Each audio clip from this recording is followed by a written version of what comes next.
pleased to have you. We are pleased to have you with us. And of course, we are sorry for the loss that brings you here. We warmly welcome you and hope that our time together brings you comfort. My name is Marcia Reynes, Manager of Bereavement Support at JCFS Chicago. I want to thank Cantor Howard Friedland from the Jewish Reconstructionist Congregation for opening our program. We extend our heartfelt appreciation to Scott Bauer and the board of the Lori S. Bauer Foundation for Sudden Loss for their generous support of this program. The foundation was established by Lori's friends and family in her honor to give help, healing, and hope to children and families that have suffered a sudden loss or crisis. Thank you for helping us to support those who are grieving. We will now review our program.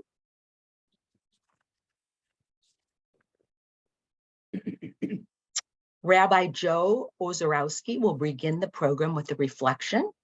We will then welcome Sue and Rachel Sherman to share reflections on their grief journey. Then Leah Shefsky will present some thoughts on the grief process and coping with loss. We will then invite Cantor Howard Friedland to share some music. After this, Rabbi Joe will lead us in remembrance of our loved ones. At the conclusion of our formal program, we invite you to join a smaller breakout room conversation with JCFS staff. This will give you a chance to share and be in community. The groups are optional, so feel free to leave after the formal program if you wish.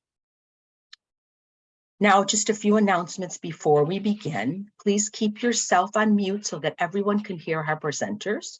We are recording our presenters and PowerPoint slides only so that the program can be shared with others who are not with us tonight. The identity of all participants is kept confidential. Oh. Excuse me, what happened here? Whoops.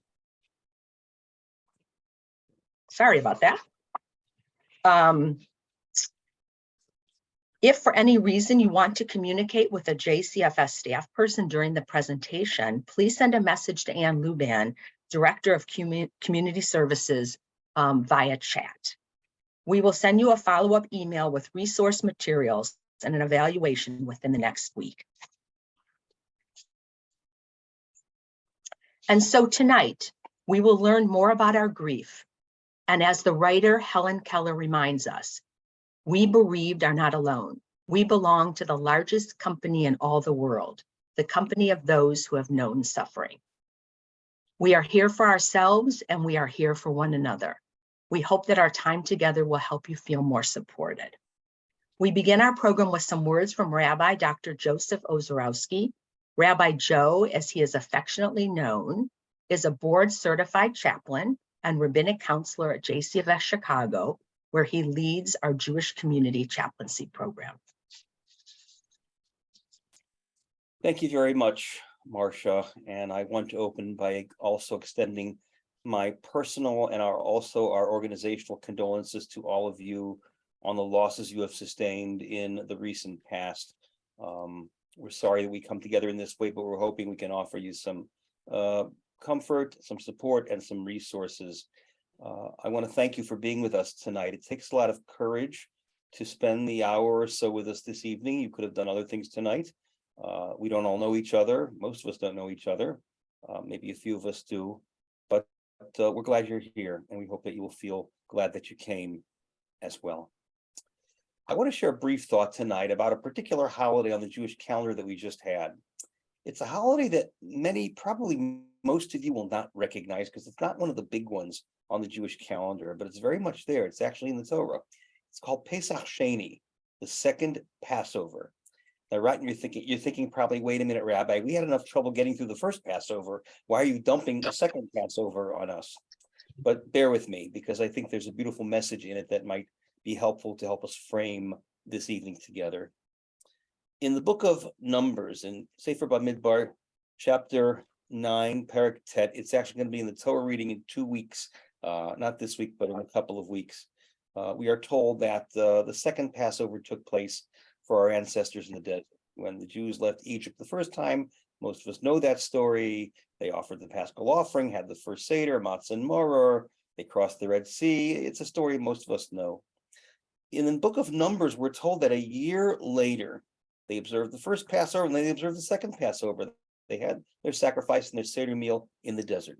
And then it notes something in verse 6. Vayihi anashim asher hayu tmeil nefesh adam. That's the Hebrew.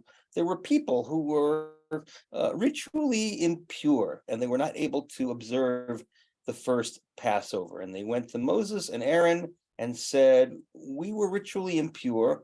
Why should we be any worse? Lama li garab, that's the Hebrew. Why should we be worse than anybody else that we couldn't offer this Passover offering? So Moses says, Imdu veshma, stand and wait. I got to talk to my Rebbe, that's God. I'm going to ask God that question. I'll tell you God's answer in a second. But a little context here. What does this mean, ritually impure? Why couldn't they participate in Seder night, the Paschal offering, the first time around during that second year? And ritually impure actually refers to contact with the dead, contact with death. It's the physical aspect of bereavement as it applied in a ritual sense in temple times. Those who had been in contact with the dead were not allowed into the temple until there was a purification ritual that took place. We don't have time to talk about the rituals tonight, but they had to do that. And then the commentaries ask, Rashi gives a very, Rashi, the great 11th century French commentator, he asked this very, very pithy question. He says, Mi'ela, who were these guys? Who were these people? Who were they? And there are different answers the commentaries give. They may have been just people, relatives of the dead. They may have been the Chevra Kadisha, the sacred society that prepares bodies for burial. You might say they were the ancient version of funeral directors. One way or the other, they had been in contact with death, and they couldn't be apart emotionally and certainly geographically with the rest of their community. Does this sound like something that we might relate to? How sometimes when we are feeling bereaved, we are often feeling apart or alone or different and can't fully participate in ritual, in community, and a lot of different things. So let's continue the narrative and finish it. What does God say in verse 10? God says, speak to the people of Israel, and said if someone was either too distant from the sanctuary, from the temple in Jerusalem, wasn't Jerusalem, was in the desert at the time, or they were ritually impure, they get a second chance. They get a second Passover. A month later, on the 14th day of the Hebrew month of Iyar, exactly a month after the first Passover, they get a second chance to offer the offering, eat matzah, eat maror, and have a Seder. They get a second chance. Now, there are only a few remnants of this holiday on the calendar. As I mentioned, most of you probably never even heard of it. Even those who've heard of it, it's not marked by very, very much in the daily services. You know, it's coffee is fresh. In the daily services in synagogues, there are a few things that are left out. And many of people, including me for that matter, have the custom of eating matzah on that day, just to note it. That's about it. But I think there's a much deeper message in it. The moral teaching, the ethical and spiritual teaching of the second Passover is that though we've been touched by death, we think things are lost. We are feeling a tremendous amount of loss, a hole in our hearts, alone, bereaved, in the dumps. But we're told in Jewish eyes, in God's eyes, in Torah's eyes, we get a second chance. We can go on. We can heal. Are we going to recover the loss? No, we cannot recover the loss. The loss remains with us. We will always be mourning, but those who mourn can also go on in life. We get a second chance and a third chance and a fourth chance to reclaim those connections, be with our community, bask in the presence of the divine, and recover that sense of connection. This is the season for it. In fact, Pesach Sheni this year happened to be a week ago Friday. It was on May 5th. So this is the season for it. My wish to all of you is that we constantly find in the face of our losses, the sense of Pesach Sheni, a second Passover, a second chance, knowing that we do get those chances in our religion and in our community. And now we turn things back over to Marcia.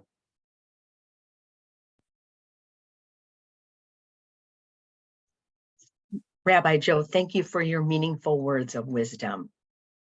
I would now like to introduce Rachel Sherman, who is going to share her personal grief journey following the death of her father. And then we will hear from Rachel's mother, Sue, who will share her journey as well following the loss of her husband. I have been honored to get to know both Rachel and Sue through their involvement in grief support groups that we offer. So thank you so much for being here. Hi, everybody. Thank you, Marcia, for the introduction. So I'm just gonna get started. I was at a barbecue the day before my dad passed and got a piece of corn wedged in my permanent bottom retainer. When I learned my dad had died from a sudden heart attack that next evening, August 22nd of 2021, I felt like I had been thrown to another planet, like my head had popped off my body and I was watching my life from above. I was living my actual worst nightmare, but I could still feel that piece of stuck corn. I was now in a foreign life I would never choose while still being encased by the familiar. I am turning the corner to being 2 years in what I refer to as life B. It feels different than it used to and will continue to shift. I have more energy. I am continuing to build confidence to set boundaries and communicate when support is needed. But I want to be clear that this entire time, I do not know how I am able to survive this. It's like my brain turned itself over into someone else's hands. It surrendered and said, some force larger needs to take the wheel now and do whatever Rachel needs to survive and grow in these circumstances. I'm doing my best to listen to that inner voice and fight the urge to control it. It is unsettling to not understand your own feelings, and it does scare me that's a new layer to life. I can tell you this though, since our loss, it is plainly obvious to when something feels right or wrong, whether I'm getting closer or further away from what I call my nucleus. Whether it be a job, a friendship, a relationship, my soul has created a neon flashing light that says go or stop. Perhaps that gut feeling had always been there, and now I'm just listening to it more. This litmus test is asking, are your choices grounding you? Are they making you feel good? If not, you can no longer afford to expel excess energy on things that do not serve you. You simply do not have that capacity. Then there's the word and. My father is dead and I had a great day at work today. My father is dead and I just had a great cozy night in with my mom watching Gilmore Girls. My father is dead and I've been able to achieve goals and support others. We're always going to be further from the nucleus than we were before our losses, but the nucleus is still there, and I wish for each of you to have futures that allow you to step closer to it as each day passes. And now I'd like to introduce my mom, Sue Sherman, to share her personal narrative as well.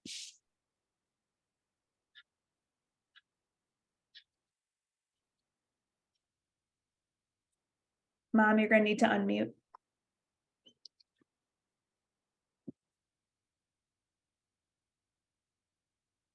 Okay. Can you hear me now? Okay, great. I'm Sue. And I'm just going to get started here. My husband, David, passed away suddenly in August of 2021. He died at the end of a fun-filled, active summer day, having done all of his favorite things. He took a motorcycle ride to the beach. We spent the day with our friends, which included a 15-mile bike ride along the Fox River Trail, ice cream, dinner out, and a fire pit back at our house. After our friends left, he was feeling nauseous, and when I pressed him for more information, he said his chest felt a little tight. He passed out in the car on the way to the ER. He did not suffer, and for that I am very grateful. I remember that night vividly. After that night, my memory is kind of cloudy. And though my kids were also deep in their own grief, they were a huge support emotionally, as well as with the seemingly unending and often frustrating tasks that were to lie ahead. I felt like I was climbing a mountain whose summit was always going to be out of reach, but it did occupy my time and distract me from thinking about what my future was going to look like. At first, the sadness was heavy, like a weight that I couldn't get out from under. It felt like my life had become a dark and scary storm. I kept wanting to believe I was having a nightmare and I would wake up and it would all go away. It pained me to think about the things we would never get to do that we planned, and the things he would never get to experience, like being a grandpa. For quite a while, I couldn't even turn on the TV or radio because I didn't want to hear the same old stuff like nothing had changed, when for me, everything had changed. I dreaded the passage of time because I used to think the longer time passed, it was like he was getting farther away from me and I was leaving him behind. I don't remember when the intensity of this storm started to subside a bit, but one day it felt okay to turn on the TV and start listening to the radio in the car again. And at some point, I glanced back and realized I did reach the top of that mountain of seemingly unending tasks. One day when someone asked if I wanted to play pickleball, I said yes. My husband loved playing pickleball and would play for hours on end.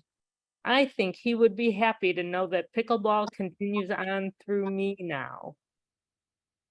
I'm trying to get in the habit of saying yes before I can talk myself out of doing things. My California cousins invited me to come stay with them, and I went this past February by myself and stayed for a week. I actually want to plan more national park hiking trips, which is how we always love to spend our vacations. That storm left permanent damage, but at some point, when the time is right, you find a way to pick up the pieces and create a new life. I came to realize that I'm not leaving him behind with the passage of time. He will always be with me. And I know the grief and sadness will always be there too, but somehow that grief and sadness has been incorporated into my new life as I move forward. I also know that life events will forever be both happy and sad. And I'm just going to have to be okay with that, because our first grandchild is due to be born this August, 2 years and 2 days after my husband passed away.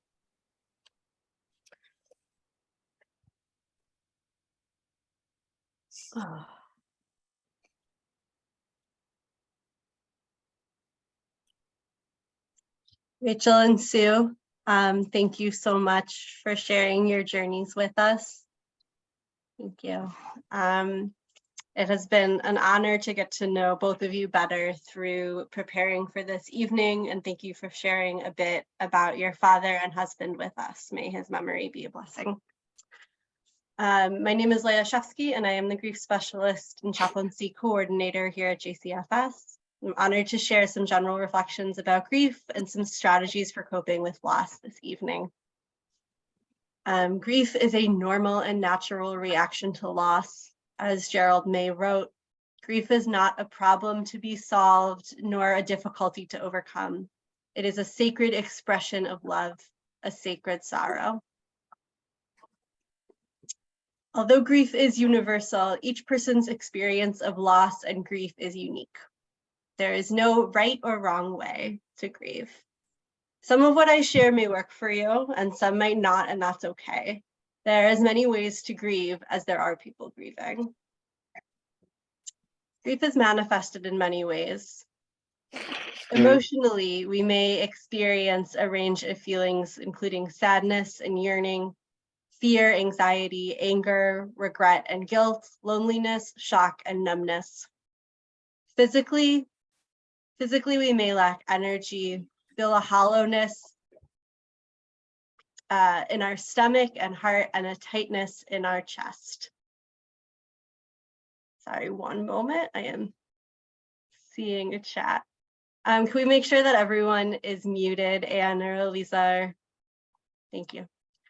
Cognitively, we may be confused, in a fog, experience a sense of disbelief or a sense of our deceased loved one's presence. And behaviorally, we may experience crying, sleep and appetite irregularities, withdrawing socially from others, or having dreams of our deceased loved ones. And spiritually, we may be angry with God or question our faith. And again, some of these might feel familiar to you and some might not. And there, of course, may be other ways that you feel grief has impacted you. Grief is often compared to a journey with ups and downs and twists and turns. Can we go to the next slide? Thank you. Grief is often compared to a journey with ups and downs and twists and turns. Grieving is not linear. It's a process and it takes time, and there's absolutely no set timeline. Grief is something we need to go through. The path to healing and growth asks us to acknowledge our painful, sometimes confusing and sometimes contradictory emotions, and express them rather than avoiding them. Some of you may be familiar with the children's book, We're Going on a Bear Hunt by Michael Rosen, that conveys this so well. We can't go over it. We can't go through it. We can't go over it. We can't go under it. We've got to go through it. We don't move on from grief. We move forward with it, often one step at a time. And over time, we are able to integrate our loss into our lives and carry our grief. As Sue shared, she's made a lot of progress, but the journey continues. Sometimes people feel frustrated when they think they are doing better, and then they may have a bad day where they can't stop crying or emotions are overwhelming. And this is all part of the process, and it doesn't mean that they are not moving forward. Along that winding path are what mourners often describe as waves of grief. Are what mourners often describe as waves of grief. These waves vary in intensity and frequency. Early on, when grief is very raw, the waves are often high and intense and can feel overwhelming and overpowering. Slowly over time, the waves may diminish in intensity and frequency. They get smaller and there is more space between them. The waves can be brought on by something expected, a birthday, an anniversary, a holiday, or a yard site. Or unexpected, hearing a song, smelling a certain food, or being in a certain location, or sometimes nothing at all. The wave might just come out of nowhere.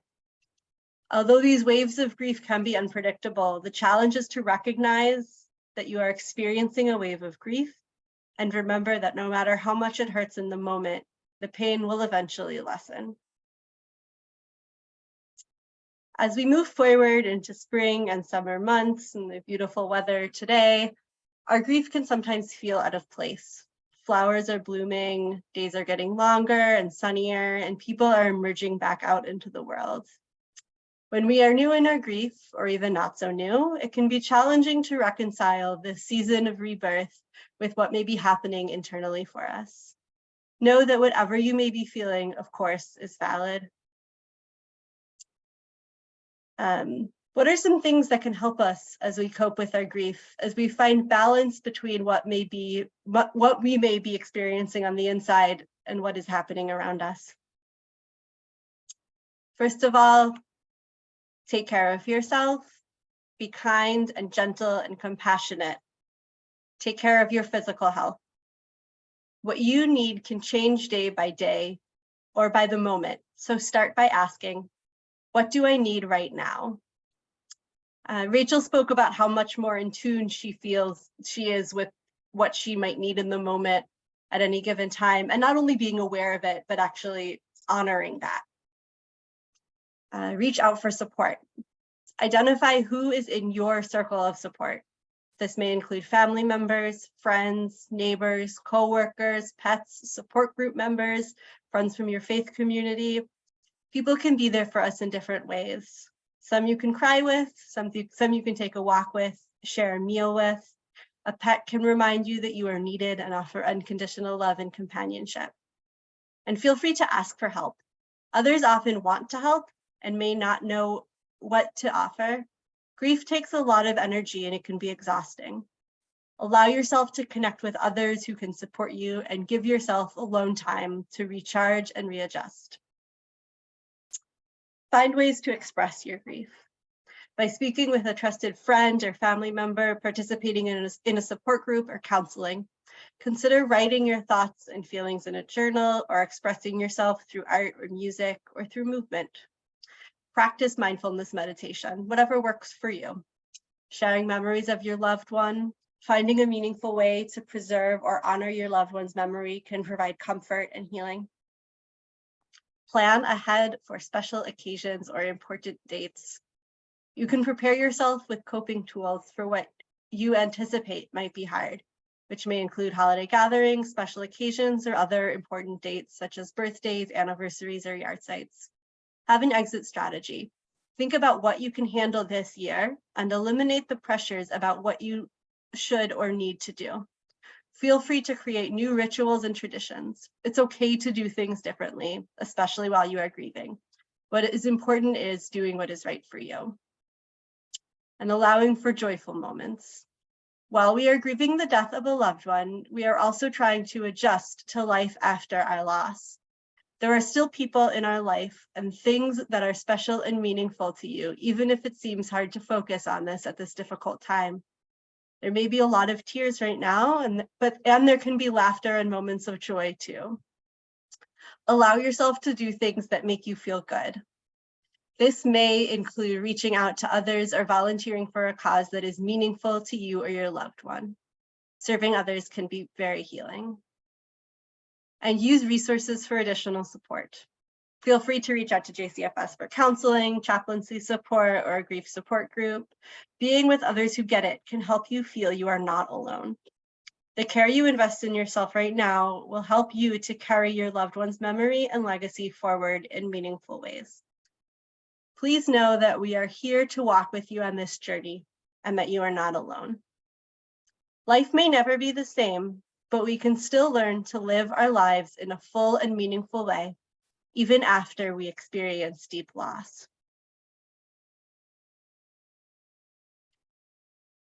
Grief is not a linear slide into darkness. It is a cyclical path that eventually rotates into light. Spring comes after the cold, harsh winter. Thank you so much. I would like to introduce Cantor Howard Friedlands to share some additional music with us. Cantor Howard has been the cantor at JRC at Jewish Reconstructionist Congregation in Evanston since 2001, and I will pass it along to him. Thank you very much, Leah. So I've chosen this song to do, Halecha L'Kesaria, a walk to Caesarea. Many of you probably know it as Eli, Eli, the first two words, my God, my God. It's a poem that was written by Hannah Senesh, who was born in 1921 in Budapest, Hungary. She grew up in a non-observant Jewish family, and in fact went to a Protestant school.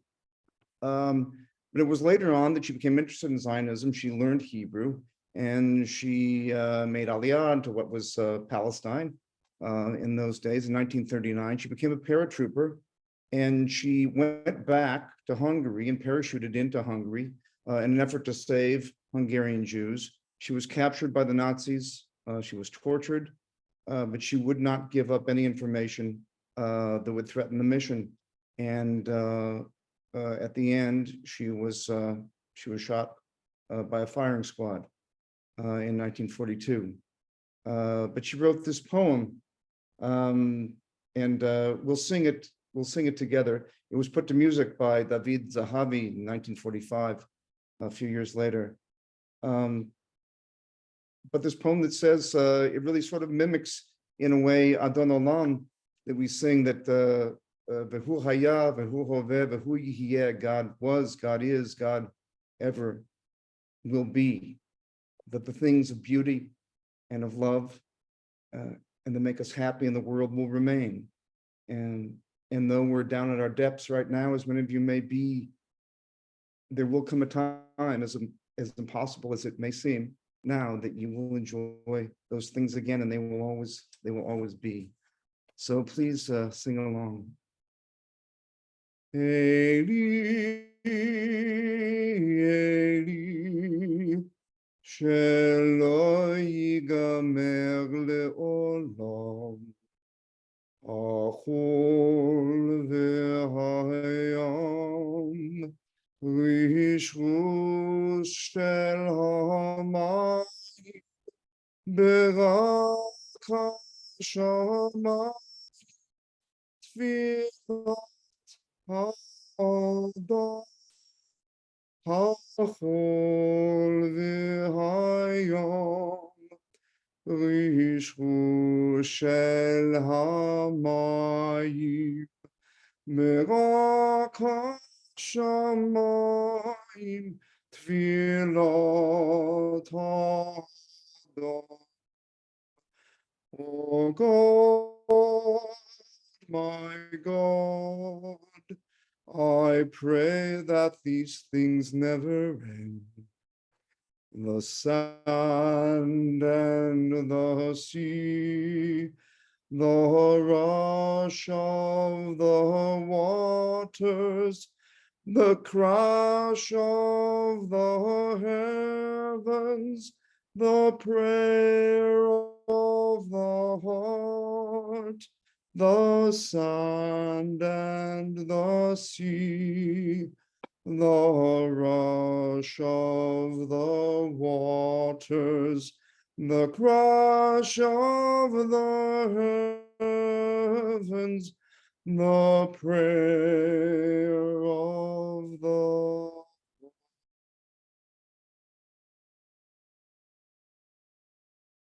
I was asked to talk just a few moments about my own experience with loss. I, of course, in my role at the congregation, have accompanied people and supported them through losses of every kind, through death by natural causes, by disease, and even tragically by suicide and by homicide.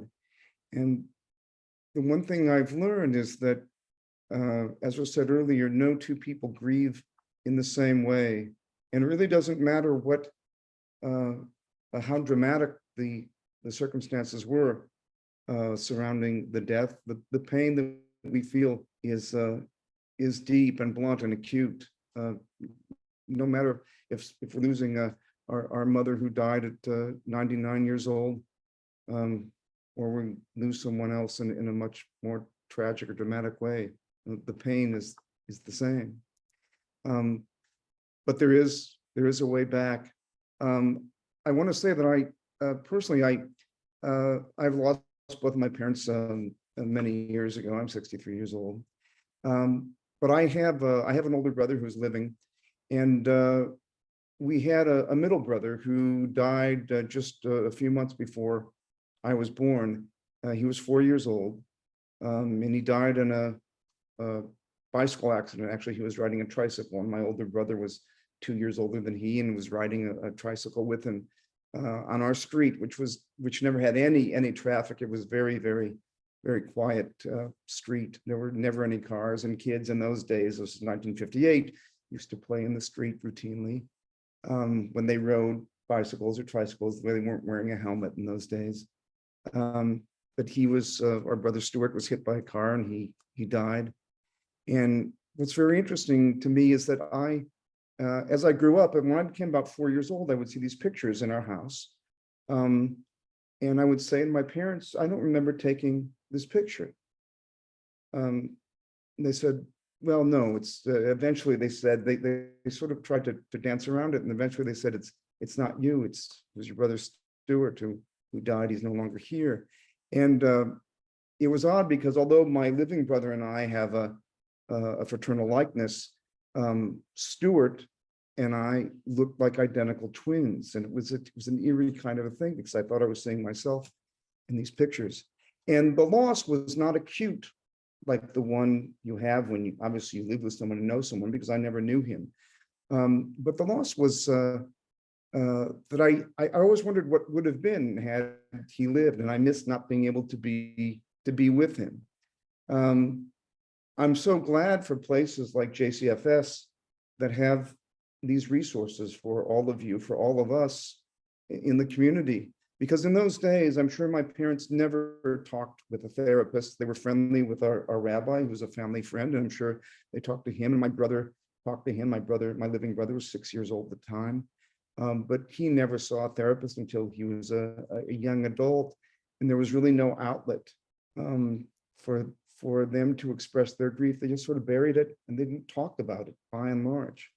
So I'm glad today that because the times have changed, we have this forum in which to express our grief.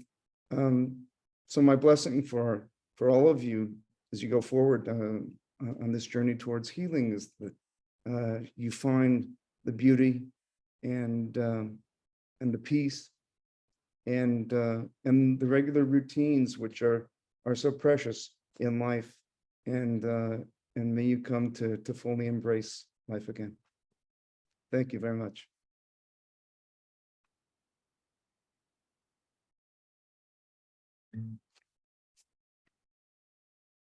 Thank you so much, Cantor Friedland, for your music and for your beautiful words. We're going to take a moment now to honor and remember the ones that we've lost. We've all come here because we've experienced the loss of someone we loved in our lives. And this is the chance to take a moment to remember. If you've lit a candle, some of you may have, you can certainly focus on that candle. If you have a picture of that loved one, you can focus on the picture, or you may just want to sit quietly with your memories for just a moment. Your thoughts focus on your breathing and your mind, how you remember your loved one. As for me, for this moment, I'm actually coming here not only as a rabbi and a resource, but also a mourner. I lost my son-in-law, Yosef Newman, at the age of 38 to cancer back in January in Israel, and my family and I were there for it, and I will be remembering him for these moments. So let's take that moment to think about whom we've lost and remember them as we think about it.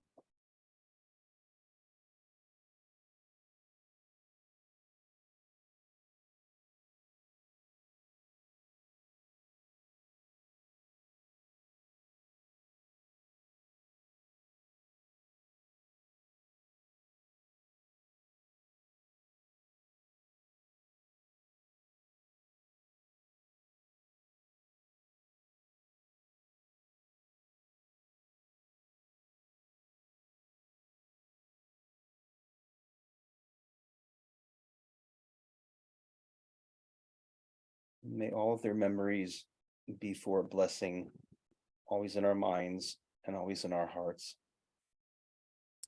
We're going to close now with a poem by Rabbi Karen Kedar. Some of you know Rabbi Kedar. She is the Rabbi Emeritus of BJBE congregation in Deerfield, and the poem is called The Valley. The valley of the shadow of death is a tender place. It is a place of questions and things unsaid, and grace, and love, and depth, and sadness. My heart is open, my breath is gentle, I am tired and sleepless. So I sit a while by the still waters, and you are with me. God is with me, I shall not fear.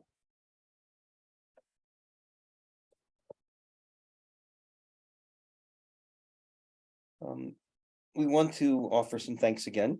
First of all, to thank again Cantor Friedland for his words and his music, Sue and Rachel Sherman for their beautiful words and for taking us on their journey, to my colleagues, to Marsha Raines, to Leah Shevsky, to Lisa Becker, and of course, the Laurie S. Bauer Foundation for Sudden Loss for supporting this evening's program. All of you who are on will be getting an email from us, which will be including more information about our support groups, also references, and also the chance to do an evaluation of the program.